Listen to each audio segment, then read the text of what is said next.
O pessoal tá me ouvindo bem? Tô testando o áudio. Beleza, então só falta dar o ok aqui, o Google tá iniciando ainda. Eu não sei se é alguém que tem que aceitar aí, mas pronto, já tá valendo. Pessoal, então Agora vamos dar um esta início aqui a chamada mais está sendo um dos nossos gravada. temas, nossas aulas, vamos dar sequência aqui.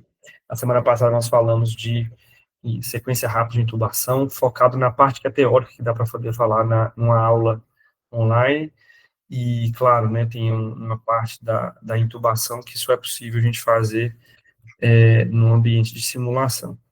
Mas tudo que era possível a gente falar, da sequência rápida, de como preparar, das medicações, nós já falamos, e agora nós vamos dar sequência. Nós já estamos com o paciente entubado, e aí fica aquela pergunta, acabamos de entubar, e agora? O que nós vamos fazer, né? Não dá para deixar o rapaz igual tá esse aí, essa imagem de internet aí.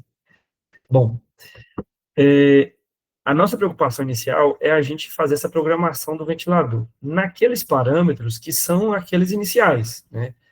Uma das coisas que a gente tem que entender é que rapidinho, quando a gente já acabou de entubar, está fazendo aqueles primeiros ajustes, estamos estabilizando o paciente, e esse processo de estabilização, ele dura, às vezes, rapidamente, meia hora, 1 hora, 2 horas, tem paciente que estabiliza ao longo de várias horas, dependendo do estado crítico que ele está, não só a parte ventilatória, mas hemodinâmica, né, e outras coisas, que é necessário às vezes, mas geralmente esses dois sistemas são os principais. Quando a gente fala que está estabilizando o paciente, é a parte respiratória e hemodinâmica, tá? E aí, a gente tem que nos ocupar dessa programação inicial.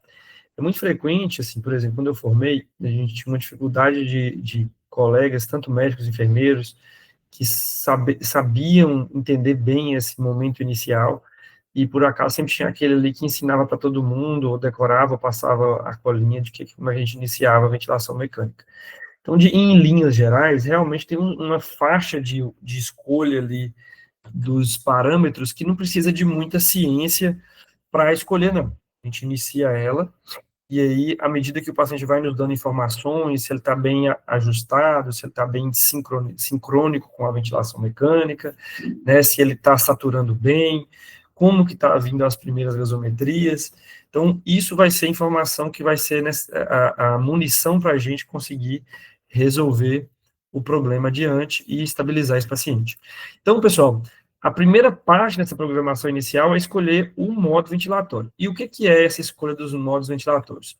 Para começo de conversa, existe, você abrir agora um livro ou uma diretriz de ventilação mecânica, você vai ver que existem muitos modos ventilatórios, inclusive alguns mais modernos, que combinam algumas questões, alguns parâmetros, algumas programações de mais de um desses no mesmo modo, né? Tem uns nomes novos, e isso a gente não precisa saber agora, né? Tem PRVC, né?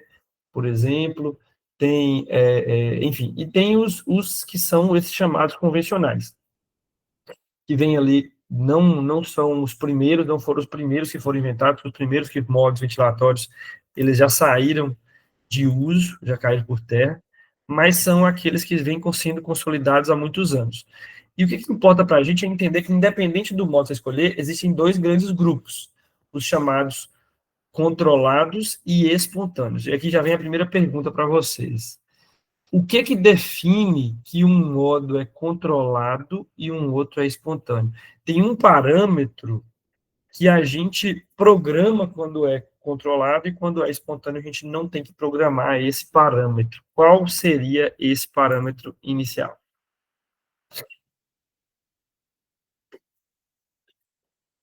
E aí, pessoal?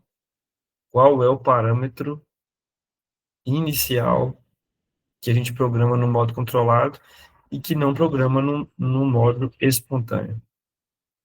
É o fluxo?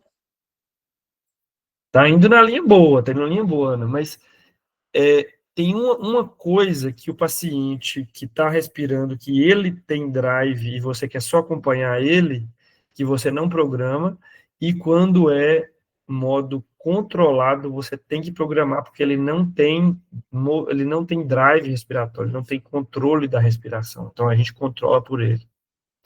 Qual seria isso? Seria pressão ventilatória?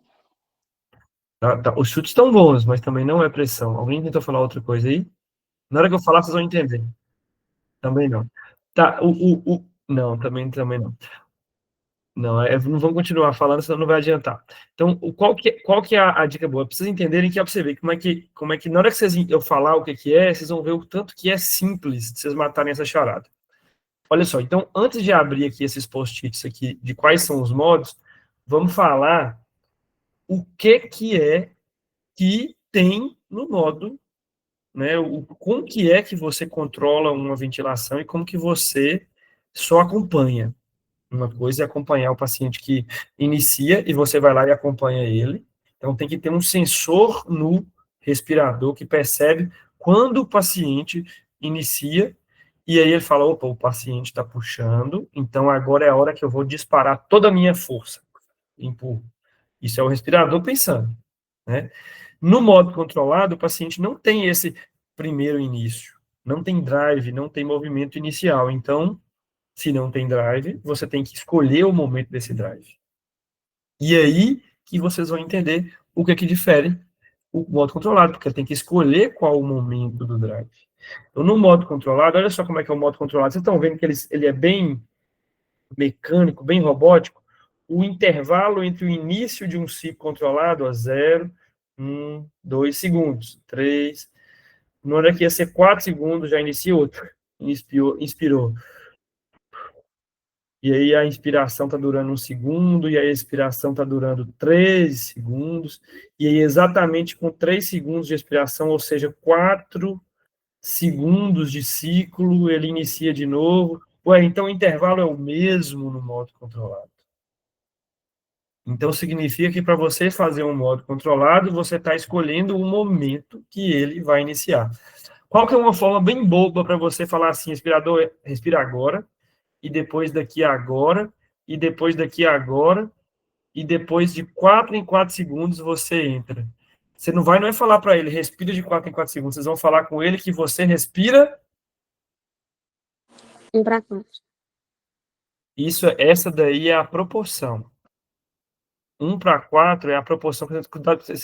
Eu entendi sua lógica, mas quando você fala 1 para 4, normalmente convencionou-se, é uma convenção. Quando você fala 1 para 4, que é 1 segundo de inspiração para 4 de expiração. Não é quantas respirações por minuto. Então, uma forma simples de falar a hora para uma pessoa respirar é falar quantas vezes por minuto. É você falar qual a frequência respiratória. Então, olha que bobo isso. É tão simples e a gente não. Quem pensou primeiro teve que pensar muito, né? Teve que raciocinar ali. Como que eu vou falar para o respirador de quanto em quanto tempo que ele vai respirar? Agora que vocês já sabem, é fácil. É só você falar, respira 20 vezes por minuto, respira 10 vezes por minuto, respira 15 vezes por minuto. Se eu falar com ele, frequência respiratória, eu programo, aperto o botão, giro e escolho 20 respirações por minuto. Quantos segundos que dura uma respiração, então, pessoal? Se eu falar que é 20? O minuto tem 60 segundos. Se eu estou respirando 20 vezes, então cada respiração vai durar quanto? 60 por 20? 3 segundos. Entenderam? Então, agora aqui é o contrário. Eu estou fazendo o caminho inverso. Se aqui está respirando, eu estou vendo esse paciente, ele está respirando a cada 4 segundos. Ele inicia uma respiração. Qual que é a frequência respiratória dele?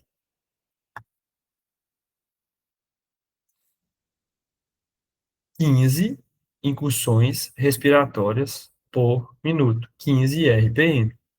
Então, para eu fazer o respirador fazer exatamente isso aqui que vocês estão vendo na tela, num gráfico, traduzido em programação, é dizer que respirador inicie uma respiração a cada 4 segundos. É isso. Respirador, perdão, faça uma frequência respiratória de 15 segundos. Entenderam? Então, aqui, ó, é um tempo respiratório, é um ciclo, e aqui nós temos 4 ciclos, E aí, quando você faz isso, então, você está falando que ele tem 15 respirações por minuto. Todo mundo entendeu até aqui, pessoal? Vou passar para frente. Ok? Vamos lá. Então, agora vocês já sabem que no controlado eu programo FO2, PIP, lá, e frequência respiratória. Nos modos espontâneos, eu programo tudo aquilo menos frequência respiratória. Entenderam? Porque se eu programo frequência respiratória, eu estou dizendo de quantos em quantos segundos o paciente tem que respirar. Beleza. Modos controlados, VCV, PCV, e modos espontâneos, PSV, CPAP, BIPAP. Se eu tenho que selecionar agora que eu acabei de intubar o paciente, eu obrigatoriamente tenho que escolher um modo controlado. Por quê, pessoal? Porque eu acabei de fazer sedativo e bloqueador nesse paciente. Como que eu vou colocar um modo que acompanhe o paciente se ele está paralisado com um bloqueador neuromuscular, um sedativo, o paciente não faz nenhuma incursão respiratória. Ele está imóvel. Se você não controlar ele, ele vai morrer de asfixia, conectado no respirador. Então, você tem que escolher um modo controlado. Então, gente, é só para dizer para vocês que por que eu gosto de dar essa aula desse jeito? Como programar, começar a ventilação mecânica, introduzir vocês no universo da ventilação mecânica, pela parte de programação inicial. Porque quando você vai para o livro, ele começa a ventilação mecânica dos princípios, parâmetros, a física, qual o movimento, qual a pressão, sendo que você não vai usar na vida, é uma lógica. Quando, os primeiros pacientes que vocês vão entubar num lugar que você vai ter que iniciar a ventilação mecânica normalmente. Vocês vão trabalhar normalmente em pronto-socorro, que é onde você intuba e inicia a ventilação mecânica, no modo controlado. Mais para frente da carreira, se vocês escolherem trabalhar com paciente grave e tudo, aí vocês vão para a UTI. Onde é um lugar que você vai ventilar paciente que já foi intubado no modo controlado, já passou um dia, 2 dias, 3 dias, e eu quero agora ir desmamando a ventilação mecânica. Só aí eu preciso aprender a mexer com o PSV. Só aí eu preciso aprender a mexer com o espontâneo. E olhe lá, porque tem muito médico por aí que começa a trabalhar com UTI que não domina a ventilação mecânica do espontâneo. Por quê? Porque na UTI tem fisioterapeuta respiratório. E o fisioterapeuta respiratório é uma pessoa que se especializou em ventilação mecânica de UTI. E é uma pessoa, é um profissional que consegue dominar a progressão do desmame, tirar do modo controlado, colocar no modo espontâneo. Então, se você for para o livro e vou estudar ventilação mecânica, estudar todos os modos controlados nessa fase agora, vocês vão gravar pouco e correr o risco de gravar coisas que vocês não vão usar agora. Então, é melhor sedimentar a programação inicial no modo controlado e só depois evoluir para aprender a dominar a parte da ventilação mecânica no modo espontâneo. Entenderam por quê? Que eu gosto dessa aula desse jeito? Eu saio do livro, o livro é um tratado, ele é didático, ele precisa te falar assim, existe esse modo, esse modo, esse modo, esse modo. A física da ventilação mecânica é essa, essa, essa e essa. Sendo que eu quero que vocês comecem primeiro a aprender uma parte que vai ser muito útil e um tanto de coisa que não vai ser útil, pelo menos a princípio, vocês não podem. O livro, ele coloca tudo na mesma cesta, no mesmo balaio. E você tem que saber assim, peraí, isso aqui é uma coisa de socorro, isso aqui é uma coisa de UTI. Você não estuda um paciente, você não evolui um paciente na ventilação mecânica, hoje em dia, pelo menos, no pronto-socorro. Não sei, antigamente não tinha vaga de UTI de jeito nenhum, e o paciente ficava lá 7 dias, 10 dias. Aí alguém falava assim, ou eu estudo esse paciente aqui no pronto-socorro, ele vai morrer sem ter vaga na UTI. E hoje já é muito mais fácil. Então, pessoal, aprendam muito do que nós vamos falar aqui agora, que é a programação inicial, e por ser programação inicial, é em modo controlado, porque não existe programação inicial em modo espontâneo. Entenderam por quê? Vamos lá. E aí, qual que eu vou escolher, VCV ou PCV? Primeira resposta, depois eu vou dar outra resposta. Primeira resposta agora é: qualquer um dos dois resolve o problema. Se você sabe mais VCV, usa o VCV. Se você sabe mais PCV, usa PCV. Na programação inicial, na emergência, no pronto-socorro, na medicina de emergência, tanto faz um ou outro. Ok? Aí que tem um detalhe depois que vocês vão saber na próxima slide. Vamos lá. Como que a gente programa inicial, então? Então é o seguinte: independente se você escolheu o modo controlado a volume, Volume Controlled Ventilation, ventilação controlada a volume, ou ventilação controlada a pressão, independente de qual você escolheu, ambos vão ter que programar os seguintes parâmetros. Quais? FO2, frequência expiratória, tempo expiratório, PIP e disparo, que em inglês a gente acostumou chamar de trigger, ok? Esses são os comuns aos dois. Então, qualquer modo controlado que eu for escolher, eu tenho que programar FO2, frequência expiratória, tempo expiratório, PIP e disparo, ok? Agora, isso é o igual, mas tem... O que difere os dois, então? Senão eles seriam iguais. O que difere os dois é que no VCV, além de programar FO2, FR, tempo INS, PIP, disparo, eu também vou programar volume corrente. E se for PCV, eu vou programar isso aqui tudo e vou programar não volume corrente, vou programar a pressão expiratória. No modo controlar volume, eu escolho o volume. Eu clico no botão na tela, giro o controle, escolho qual o volume em ml, 400 ml, 450 ml, 500 ml, quantos ml eu quero, e confirmo, aperto a tecla Enter, e aí o paciente vai começar a ventilar com aquele volume corrente que eu selecionei no controle. No modo PCV, eu programo aquilo tudo e a pressão inspiratória. Então, eu giro a bolinha, clico em pressão inspiratória, giro a bolinha e confirmo qual a pressão inspiratória que eu quero. Isso que é a diferença dos dois. Mas espera aí. Então, no modo VCV, o volume corrente é fixo, porque eu escolho e fixo ela. Eu fixo o volume corrente. E no PCV, eu fixo a pressão inspiratória. E o inverso é o que acontece entre um e outro.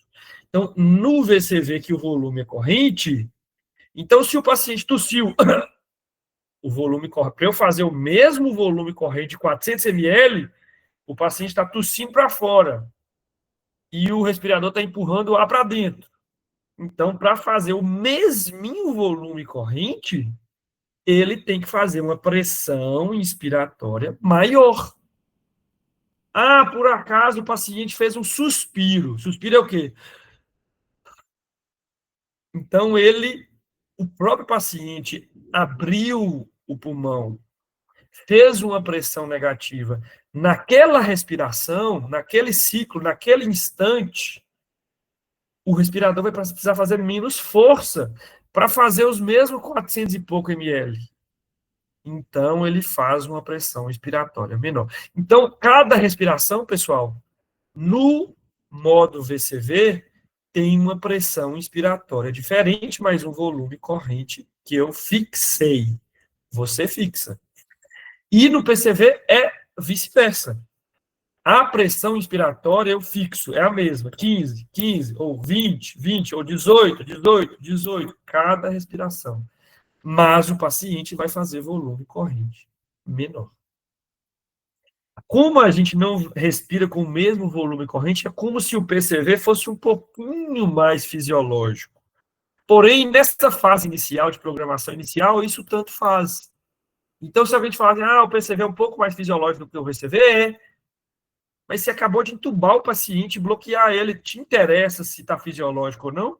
Não. Isso só é interessante lá na frente. Né? Então, os livros que falam, vocês perguntam se vão escolher qual modo no momento inicial, tanto faz, tanto VCV ou PCV. Nenhum estudo mostrou benefício em desfecho favorável, em sobrevida, no paciente que você iniciou a ventilação em VCV ou PCV. Então, você entubou, VCV ou PCV. Se tiver dúvida, pessoal, pode levantar a mão aí e falar. Então, escolhi aqui, por exemplo, um VCV. E aí, no VCV, a tela do respirador é assim, pessoal. Eu tenho 3 áreas. Você tem que... Cada marca de respirador é diferente. Vai lá, chega no respirador e tenta identificar essas 3 áreas. Quais são as 3 áreas? A primeira é a área mandatória. É a área que eu escolho qual parâmetro eu quero. Essa tela aqui, esse respirador aqui que eu tirei uma foto para vocês, é uma foto que eu tirei. É uma tela touchscreen. Então, eu clico aqui, ó, clico aqui, ele vai ficar piscando. Aí eu venho aqui nesse giroscópiozinho aqui, ó, nesse controle de volume aqui, e giro. Quando eu escolhi qual a quantidade de FO2 que eu quero, eu vou lá e aperto, confirmo. O mesmo botão é de girar e é de apertar. O mesmo botão gira e aperta. Ok? Mesma coisa para o VCV, mesma coisa para o tempo INS, mesma coisa para frequência respiratória, fluxo, limite e PIP. Ok? Então, pessoal, agora que vocês já sabem qual que é a área mandatória, mandatória quer dizer que você que manda, você médico escolhe, você profissional de saúde, enfermeiro, fisioterapeuta, escolhe e determina. Essa área que eu marquei de amarelinho é a área de leitura. É a área que tem... Eu escolho qual que eu quero, programo no paciente, mas nem sempre o respirador vai conseguir fazer aqueles parâmetros que eu selecionei. Então, eu preciso conferir na área de leitura se o que eu estou fazendo, está pedindo, está acontecendo, o que eu estou mandando está acontecendo. E aí eu vou confirmar, ó, qual o volume corrente, 362 ml, 363. Olha, gente, eu programei 360, ficou muito exato, que bacana, legal demais. Olha só, então, o que eu estou pedindo está fazendo. Essa diferencinha aqui é nada, né? 2 ml de ar não é nada, né? Eu estou programando uma frequência respiratória de 23 e ele está fazendo 23. Significa, pessoal, que o paciente está sem drive, está apagado, está sedado profundo. Se a frequência respiratória que eu programo é a mesma que o paciente está fazendo na realidade, significa que ele não está em espontâneo. Ele não está em espontâneo. Tem hora que eu programo 23 e o paciente faz 27. Quer dizer que ele está puxando por conta própria. Tudo bem, isso não é um problema. É só para vocês saberem que ele não está totalmente sedado e isso não é ruim. Nem sempre você quer ele totalmente sedado. Mas se ele estiver fazendo 23, pedindo 23 e fazendo 23, quer dizer que ele está entregue, que ele está encostado na ventilação mecânica. Ok? Perguntas, Marcelo? Pode falar. Baixou a mão. Vamos lá. Então, próximo. E a terceira área é a área de gráficos. É a área de gráficos. Olha só, existem 3 gráficos importantes, tá? Só acostuma com essa leitura aqui por enquanto, mas depois vocês vão pegando a mão dela, tá? Ó, esse primeiro gráfico é o gráfico de pressão versus tempo. É o gráfico de pressão versus tempo. Então, observem, a linha de base não encosta no zero. Por quê? Porque a linha de base é a PIP, é a menor pressão. Olha, a menor pressão ela não pode ser zero. Se você zerar a PIP, você vai favorecer a telectasia. Você zera na expiração você não pode zerar a pressão dentro do alvéolo, senão você faz a telectasia, né?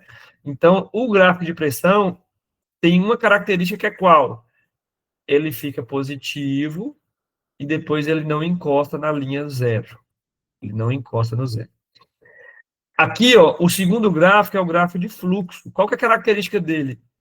Fluxo, gente, para a ventilação mecânica, ele é positivo quando está entrando no paciente e negativo quando está saindo. Então, quando o respirador está empurrando, ele é positivo. Quando ele está negativo, quer dizer que o paciente está expirando. Então, é o único gráfico que faz essa curva esquisitona aqui, ó, um quadrado para cima, depois um triângulo para baixo. Isso é o gráfico de fluxo. E Precisa saber disso agora? Nem tanto. Só para vocês saberem que existe 3 gráficos, tá? Gráfico a fundo mesmo é mais para frente, tá? E o terceiro gráfico é o gráfico de volume, que é um gráfico interessante. Ele nunca fica negativo e ele tem que encostar no zero. Se não tiver encostando no zero, tá errado. Por quê? O tanto que esse zero aqui não quer dizer que o pulmão esvaziou, não, tá, pessoal? É o zero no início da conexão com o respirador. Então, o tanto que entra tem que sair, o tanto que entra tem que sair. Se o paciente não estiver fazendo broncoespasmo e aprisionamento de ar, ele tem que voltar para o zero. Se o paciente estiver fazendo broncoespasmo e aprisionando o ar, então ele inspira 500 ml, 400 ml e sai só 300. Inspira 400 de novo e sai 300. Inspira 400 e sai 300. De repente, ele está fazendo uma escada cada vez mais alto. Nunca encosta no zero. Isso é o broncoespasmo. Então, o gráfico de volume é o gráfico que encosta no zero. Grave isso aí. O gráfico de volume parece um tanto de pirâmide, um tanto de triângulo. Tá? Então, é isso. Essas são as 3 áreas do respirador. Beleza. Vamos programar? Então, você escolhi VCV. Esse nome esquisitão aqui cada marca fala de um jeito. Quer dizer que é volume e é assistido controlado a volume. Então, ventilação assistida controlada a volume, VCV. Ok? Então, pessoal, temos VCV, então nós temos que escolher o quê? Programar o quê? A FO2, o tempo INS, a frequência respiratória, a PIP e, sendo VCV, eu tenho que programar volume, corrente e pressão limite, para não fazer barotrauma. Vou explicar por que disso. Então, na programação inicial do ventilador, eu tenho que escolher VCV ou PCV, e vamos falar de valores agora. Esse aqui é aquele que vocês vão tirar um print depois e guardar na carteira de vocês, guardar no rolo da câmera do celular, para nunca perder. Guardar nas notas. Olha só, FO2, programação inicial, acabei de entubar o paciente, ele ficou paralisado, bloqueado, eu preciso ventilar ele com FO2 alta, porque ele estava em apneia agora, eu estava tentando entubar ele ficou 10 segundos, 15 segundos sem respirar, talvez mais. Então eu tenho que entubou, conecta oxigênio a 100%. FO2 100%. A PIP eu vou fazer ela de 5 a 8. Não menos do que 5, porque não faz sentido. A fisiológica é assim. E não mais do que 8. Por que não mais do que 8? Porque 8, muitas vezes, eu quero mais do que 8. Quando o paciente está muito grave, está com SARA pulmonar, está com edema pulmonar, edema agudo de pulmão, pneumonia grave, muitas vezes eu precisar de uma PIP alta. A PIP alta ajuda a empurrar esse líquido para dentro de novo do vaso sanguíneo. Essa PIP ajuda a manter o alvéolo aberto. Às vezes eu quero 10, 12, 15, 16 de PIP. Então, por que eu não coloco mais aqui? Porque a PIP, olha o raciocínio, que interessante. A PIP é uma sigla que significa Positive End Expiratory Pressure. Então, é de trás para frente. Pressão no final end da expiração positiva. Então, é a pressão no finalzinho da expiração. É quando o pulmão mais esvaziou no ciclo inteiro. Ou seja, qual a menor pressão em todo o ciclo respiratório? É sempre a PIP. A PIP é a menor pressão. A PIP é a menor pressão de todo o ciclo de respiração. Na INS é muito alto e na ES é baixo. Mas a PIP é a mais baixa porque ele continua. Primeiro ele expira rápido, a pressão cai de uma vez, então tem uma queda abrupta, mas depois ele continua caindo devagarzinho até o final da expiração. Logo antes do início da próxima inspiração. Então, a PIP é aquele momento instante onde a pressão é a menor. Então, por que que ela não pode passar de 8 na programação inicial? Porque a PIP, pessoal, como ela é a menor pressão no ciclo respiratório, então ela é a pressão que dita a hemodinâmica nossa, o suporte hemodinâmico. Por quê? O coração enche antes de bombear o sangue na sístole, na diástole, ele enche na diástole, e ele sempre tem um enchimento melhor, uma diástole melhor, em qual momento da respiração nossa? Quando a pressão está baixa. Porque a pressão intratorácica do pulmão estando baixa, o retorno venoso é melhor. Se o retorno venoso da veia cava é menor, então a pré-carga do coração é maior, porque o retorno venoso é maior. Então, o coração se enche melhor se as pressões no tórax forem menores. E qual que é a menor pressão dentro do tórax? Se ela é a menor, tudo é maior do que ela. Se ela é a menor, tudo é maior do que ela. A PIP é a menor. Se ela tiver alta, então tá lascado, porque ela é a menor de todas. Então, pessoal, quando eu acabo de entubar o paciente, eu estou fazendo a programação inicial. É um momento tão delicado em que o paciente está instável hemodinamicamente. Eu acabei de sedar ele, às vezes, com sedativo que abaixa a pressão. Às vezes o paciente está séptico, está ali com o choque index desfavorável, dizendo para mim, doutor, esse paciente aqui, ele corre muito risco de chocar quando eu tirar a descarga adrenérgica dele. Eu vou sedar, ele vai ficar tranquilinho, ele estava com a pressão ok ali, 11/7, porque ele estava com adrenalina pura. Eu vou lá e faço um sedativo. O que que ele acontece? Relaxa, tira a adrenalina. O que que acontece? Choca. Se eu estou chocado, o retorno venoso é menor. Se eu entubo e coloco pressão positiva no final da expiração alta, a PIP alta, o retorno venoso é menor.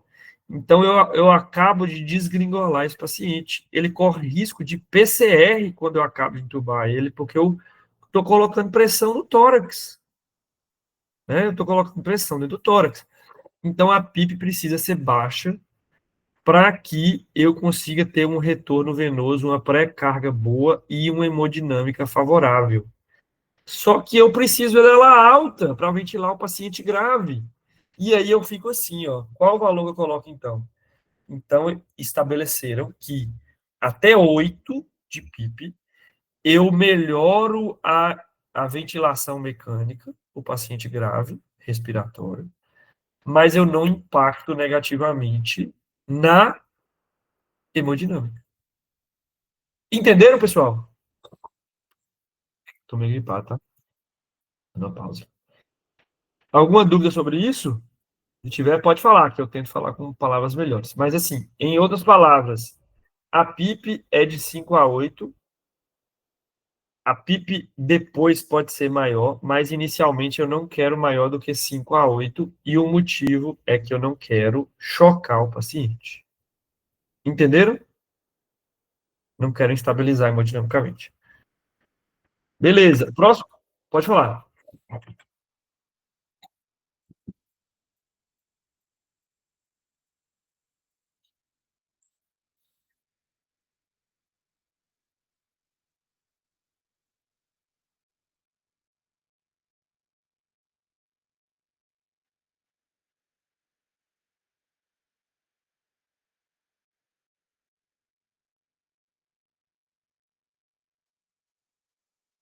Tem demais, tem bastante. Porém, ele não tem um detector por inteligência artificial a falar qual o padrão respiratório daqueles patológicos, não. Mas você vê isso no gráfico, viu? Vê isso no gráfico. Tanto no respirador quanto no monitor.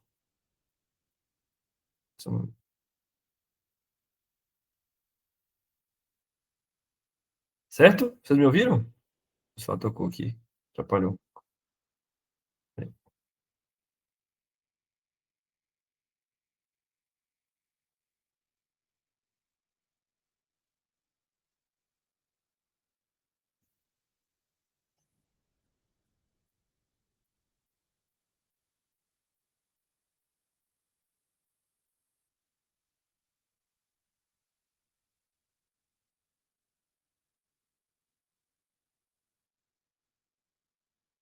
Beleza, vamos lá. Beleza, então o próximo parâmetro é a frequência respiratória, que deve ser de 12 a 20 respirações por minuto, certo? Eu estou grifando aqui de amarelo e negrito os parâmetros que são, vamos dizer assim, que quando a gente dá uma faixa, é tão esquisito, né? Toma essa faixa aqui. Então, na dúvida, coloque ela. Quando eu falo na dúvida, quer dizer o seguinte, coloque ela e nem depois você diminui ou aumenta, não tem problema. A faixa é para você saber até onde você pode ir. E eu estou selecionando um número para vocês irem mais perto desse número. Então, na PI, pessoal, é melhor você ir mais perto de 8, 7, 8, do que de 5. Na frequência respiratória, é melhor vocês irem mais para perto de 20 do que de 12.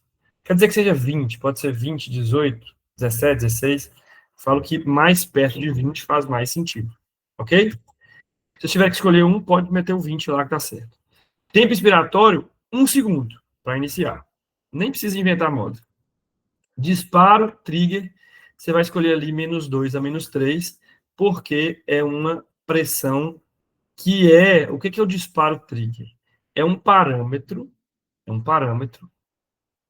que você coloca o respirador para ligar um sensor para perceber se o paciente está tendo uma tentativa de drive, de movimento respiratório, está tentando iniciar a inspiração, puxar oxigênio para ele. Quando você escolhe um número aqui, você está escolhendo um número que você falar para o respirador assim, ó, respirador, se o paciente fizer -2 centímetros de água, e é negativo porque ele faz uma puxada, uma pressão negativa, então se você perceber aí nos seus sensores respirador, que o paciente está fazendo uma pressão negativa de 2 centímetros de água, você entenda que ele está tentando respirar, ok? E ele tentando respirar, você não espera respirar depois, não, respira na hora que ele iniciar, na hora que ele puxar. Se ele fizer 2 centímetros de água, respirador, acompanha ele, cancela, você ia respirar só daqui a pouco, mas respira junto com ele. Se ele não fizer, respirador, respira na hora programada, tá? Na hora que eu te programei aqui, 20 respirações por minuto. Mas se ele respirar, acompanha ele. Isso que é o disparo ou trigger. Entenderam? É o que torna a respiração mais fisiológica. Eu cansei de pegar, pessoal, nos meus primeiros anos de SAMU, trabalhei 9 anos no SAMU, quase 10 anos.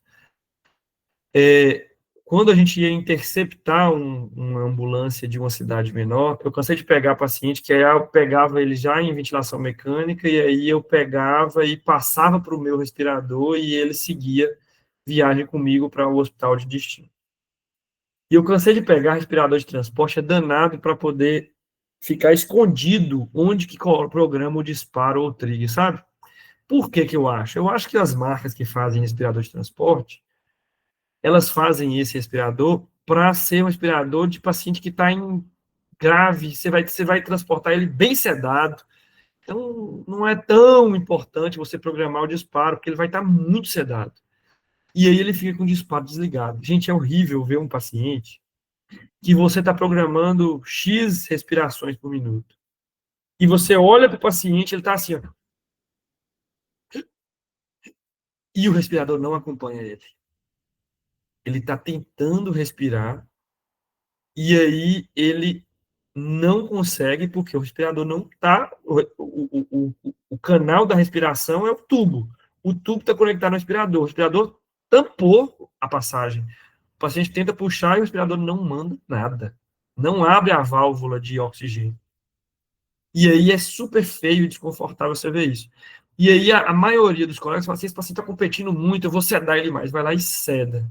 Resolve, mas nem sempre o que você precisa é sedar mais o paciente. Às vezes é só você colocar ou programar o disparo com um toque de botão, pum, eu liguei o disparo, e aí o respirador acompanha o paciente na frequência respiratória que o paciente deseja. Entenderam? Então, mesmo sendo um modo controlado, eu tenho que deixar ele preparado para o momento que o paciente diminuir a sedação, superficializar, começar a ter drive e respirar. Então, eu tenho que programar um trigger. Tem alguma situação, André, que você não precisa programar o disparo? Não! Não tem justificativa. Se você não quer que ele respire por conta própria, cede ele mais, mas deixa o disparo programado. Não faz sentido. Entenderam?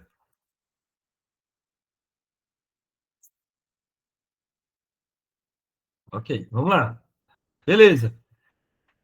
Já que eu falei o que é semelhante entre VCV e PCV, FO2, frequência expiratória, tempo INS, etc., vamos falar do que é diferente? O que é diferente? Que no VCV eu programo o VC, o volume corrente. E o volume corrente é em ml e é por quilo. E é por quilo de peso ideal. Por que é peso ideal? Porque o paciente engorda e fica com 200 quilos e o pulmão não cresce. Se bobear, diminui, porque o peso da gordura pressiona a caixa torácica. Então, eu não posso escolher o volume corrente em ml por quilo baseado no peso real do paciente. Tem que ser no peso ideal dele. Ou americano gosta de chamar peso ideal de peso predito, tá? Peso predito e peso ideal é a mesma coisa. Então, o volume corrente que eu vou escolher é de 6 a 8 ml por quilo e é mais perto de 6. Estou na dúvida quanto que eu vou escolher? 6. O paciente tem 70 quilos, 6 vezes 7, 42, 420 ml. O paciente tem 60 quilos de peso ideal. 60 vezes 6, 360.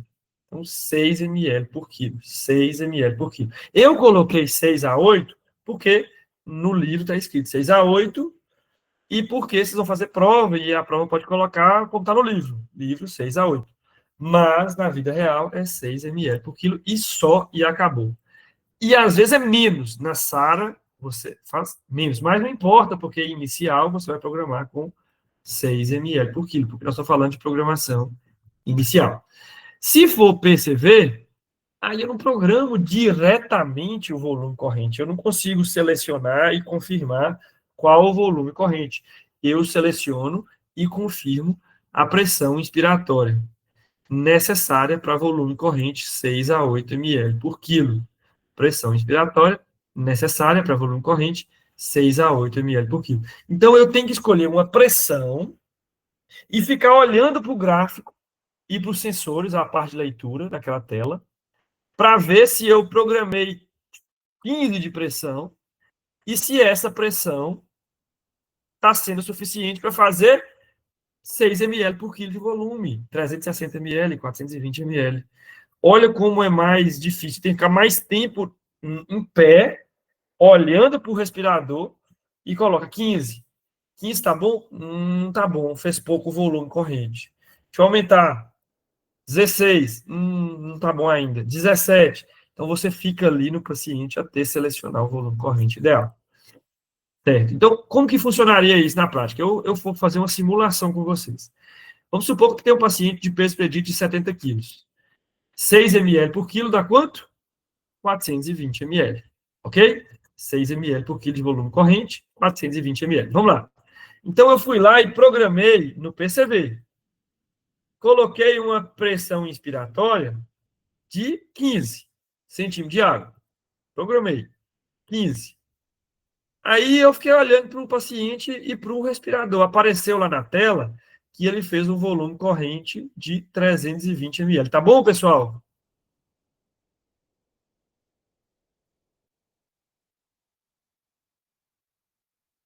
Não, tá pouco, olha lá. Ah, tá. Entendeu? Tá bom, pessoal? 6 ml por quilo é 420 ml. Tá bom, tranquilo. E ainda, responde agora então, Marcelo. Volume corrente 320, tá bom? Não, tá pouco. O que eu tenho que fazer? Aumentar o quê? Como que eu aumento? Em PCV. O que eu aumento?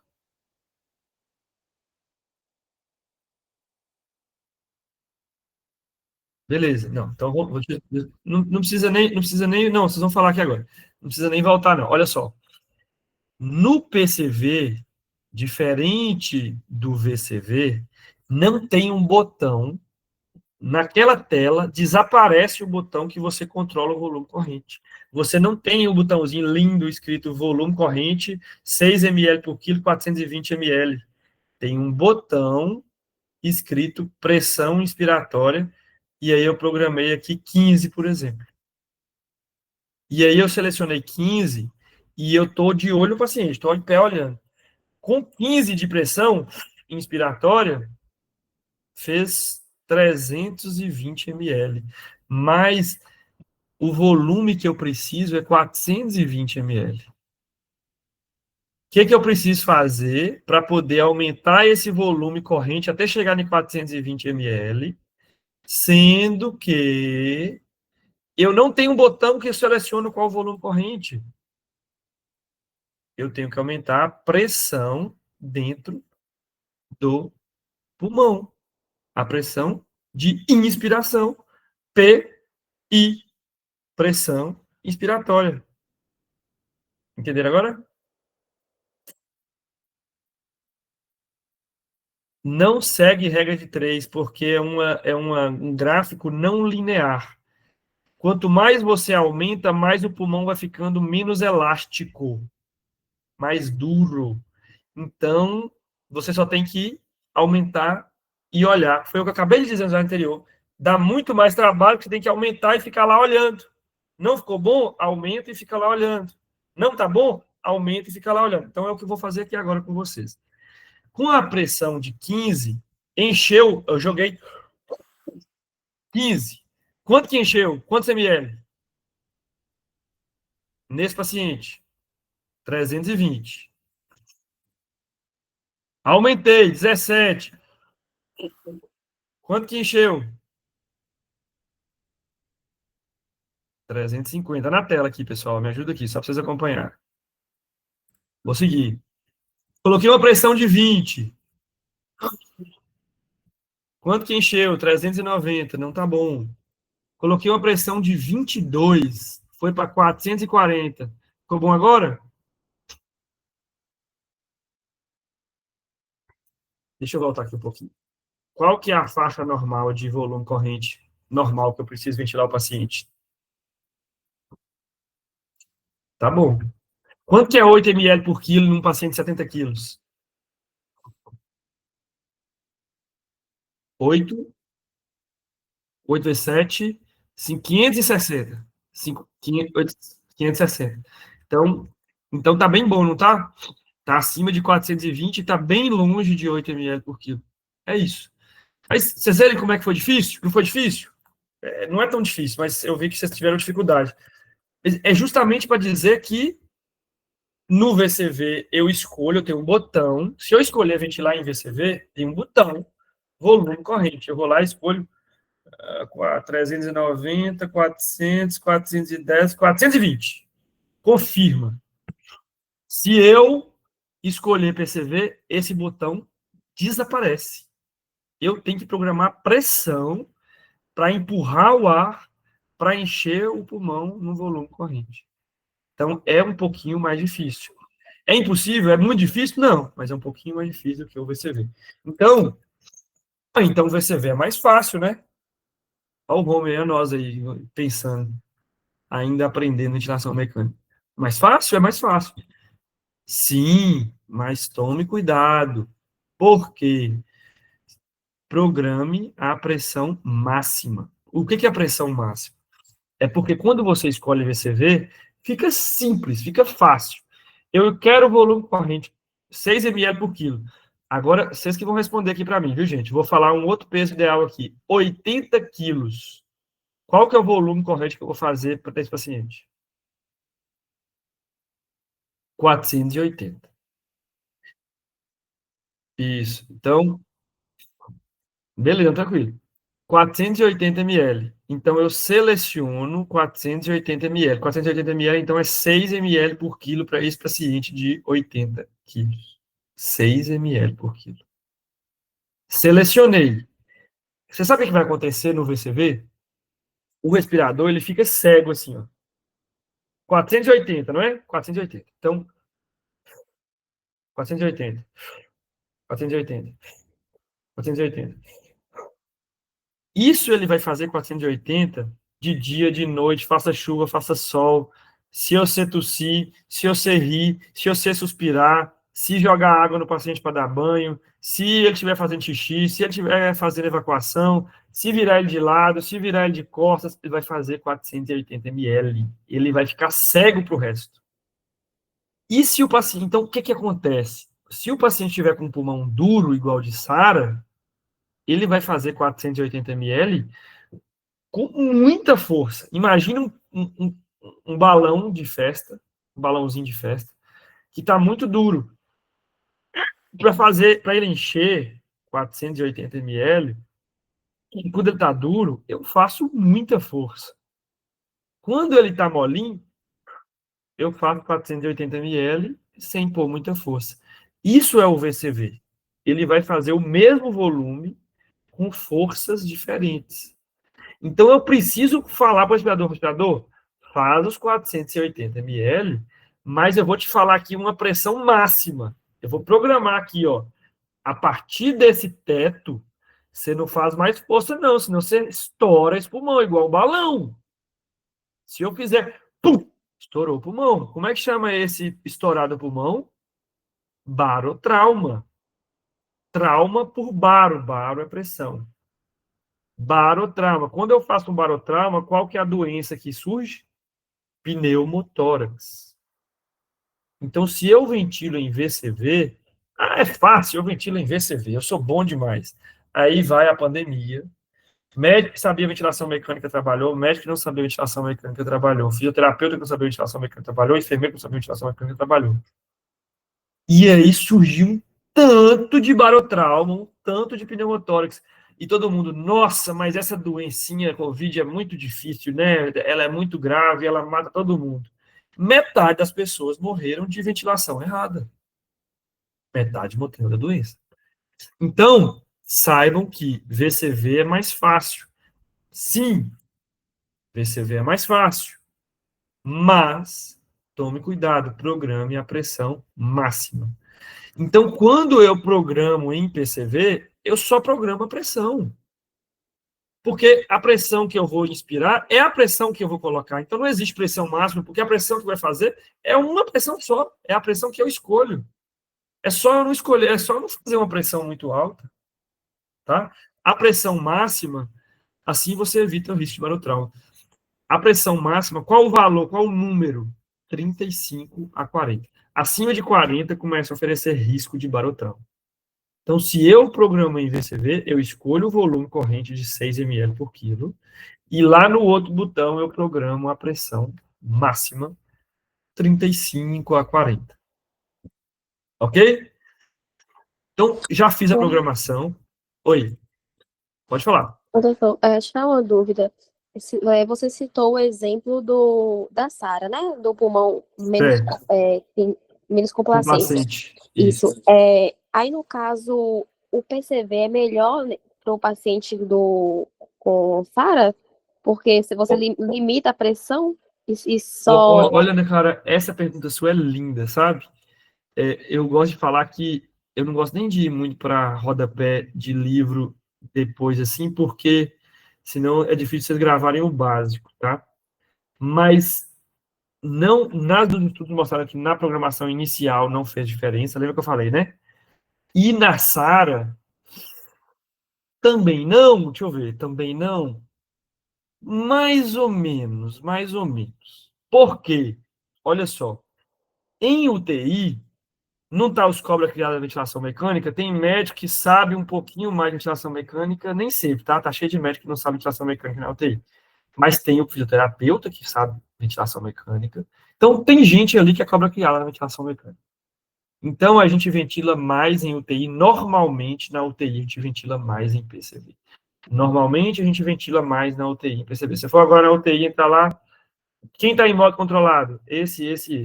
Quem está em modo PCV? Todos. Todos os pacientes em modo controlado PCV. A maioria, 90% vão ventilar em PCV.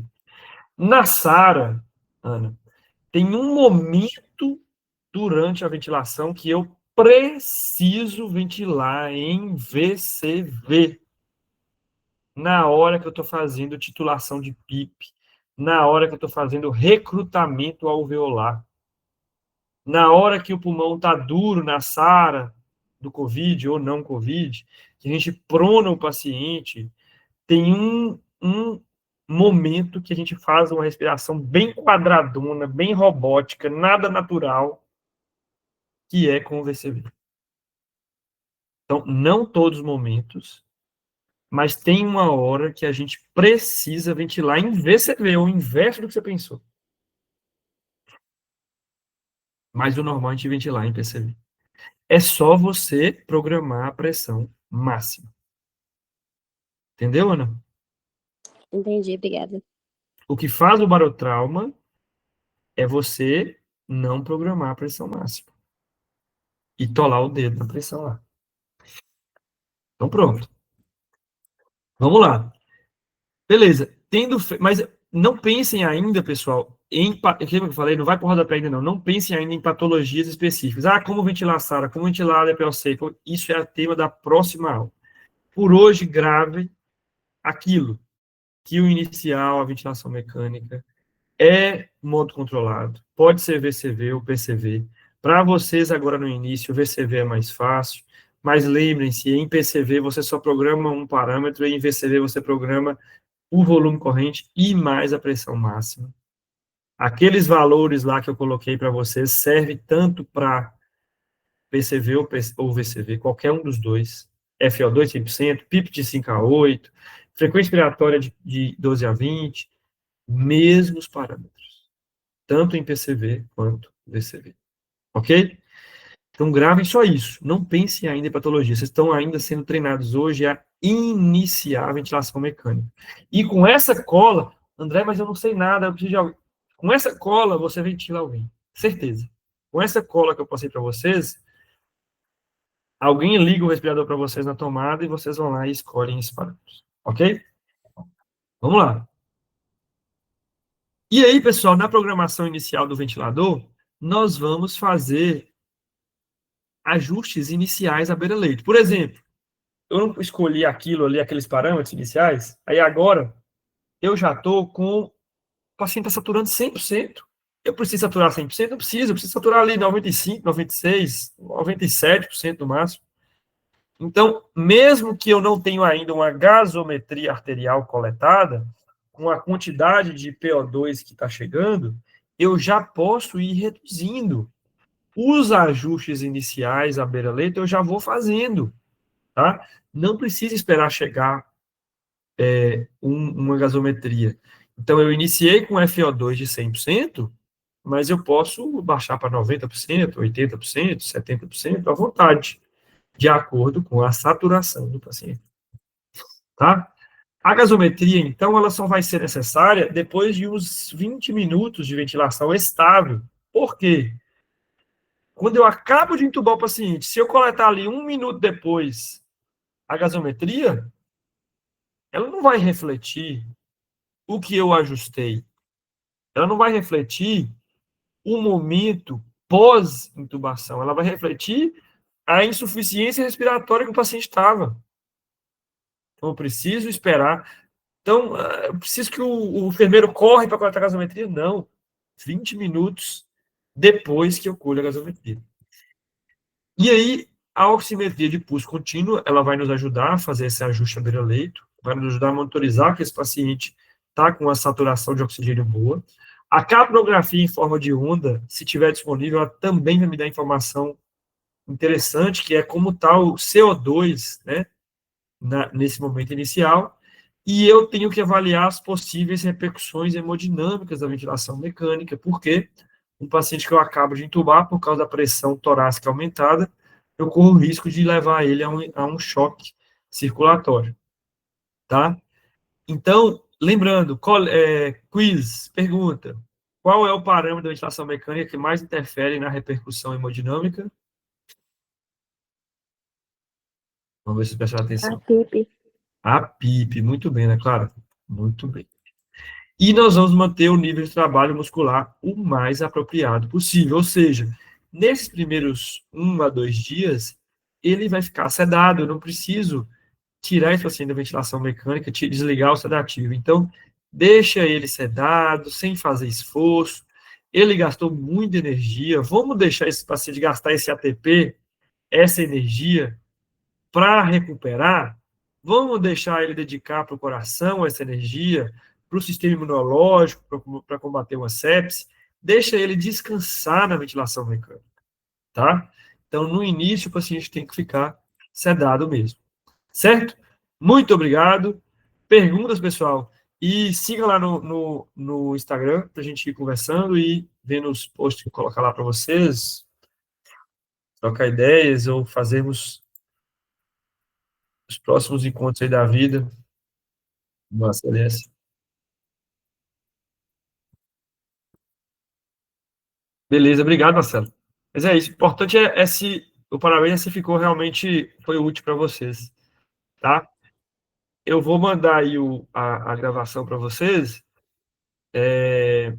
mas só para vocês irem, talvez, assistir de novo, porque estou vendo que, como é uma questão nova da vida de vocês, ao longo do curso eu vou tendo insights diferentes, sabe? Assim, ao longo das turmas. Tem turma que às vezes viu mais ventilação mecânica antes de chegar nessa aula, tem turma que foi ver só agora, né? Então, é mais difícil. Eu não sei como é que foi o contato de vocês aí até o momento, mas é importante que, se não viu nada até agora, na verdade, esse é o momento que realmente vocês aprendem, né? Para falar a verdade. Antes vocês não têm o conhecimento de base para poder pegar. Mas é bom a gente ver uma vez, ver outra vez a aula, porque aí vai fixando o assunto, ok? Aí nós vamos programar uma próxima aula para semana que vem. Nós vamos discutindo aí, para ver se eu vou fazer uma parte 2 dessa aula de ventilação mecânica, senão já vamos para outro tema, tá? Então é isso, até mais, gente. Boa noite, até a próxima. Boa noite, obrigada, André.